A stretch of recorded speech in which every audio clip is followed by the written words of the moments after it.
प्रेम यदि पाप है तो पुण्य किसका नाम है?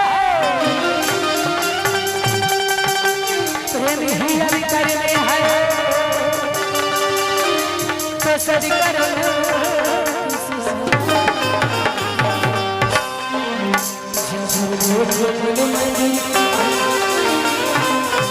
हरि सत्य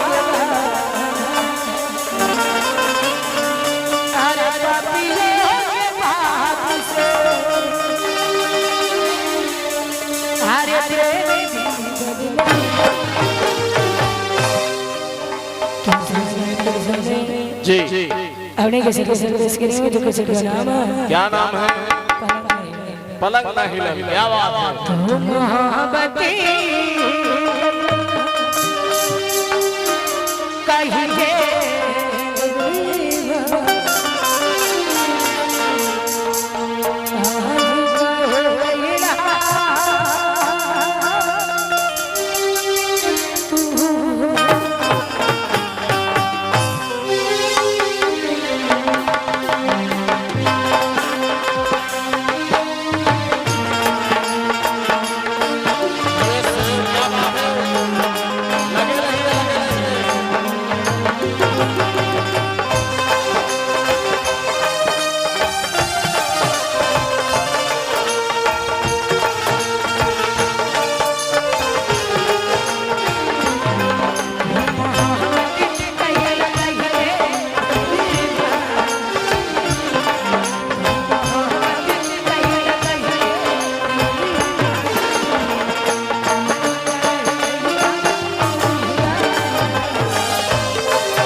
बार बार पुरस्कार आ रहा है। इस महफिल में आए हुए जितने भी हमारे आदरणीय गार्जियन, नौजवान जो साथी हैं, आज की रात खुशी की रात है, शुभ विभाग की शुभ रात है। और हमारे बजहरा पंचायत के माननीय मुखिया जी, गरीबों के मसीहा, नौजवान दिलों की धड़कन, जनता की अदालत, पंचायत के मालिक हमारे आदरणीय मन्नू सिंह मुखिया जी, उनके तरफ से बहुत सारा आशीर्वाद आया है। मैं और मेरी कंपनी उनका स्वागत कर रही है, अभिनंदन कर रही है। इस महफिल में एक से बढ़कर एक हस्ती, एक से बढ़कर एक हमारे मेहमान उपस्थित हैं। और पारो जी से फरमाइश चॉइस आया है कि बबुआन के जान हो। और मुन्ना जी जिगना निवासी, बड़े भाई आदरणीय मनोज जी दिनारा निवासी, जो कि दिनारा के आनबान साहब, जिगना के आनबान साहब, मुन्ना मास्टर जी, मनोज भैया की तरफ से प्यार पुरस्कार मिला है। और युवा नेता हमारे बड़े भाई, गरीबों के मसीहा, नौजवान दिलों की धड़कन विजेंद्र सिंह बड़े भाई की तरफ से और उनके परम मित्र की तरफ से बहुत सारा आशीर्वाद प्यार मिला है। एकता जिंदाबाद, क्या बात है। ये प्यार सदा के लिए बरकरार रहे और ये आवाज हमेशा के लिए बरकरार रहे।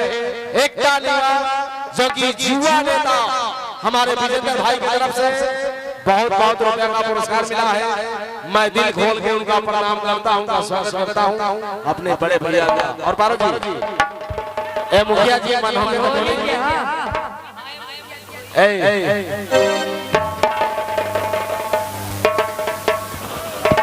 कौन गाना भैया? भगवान के जानो,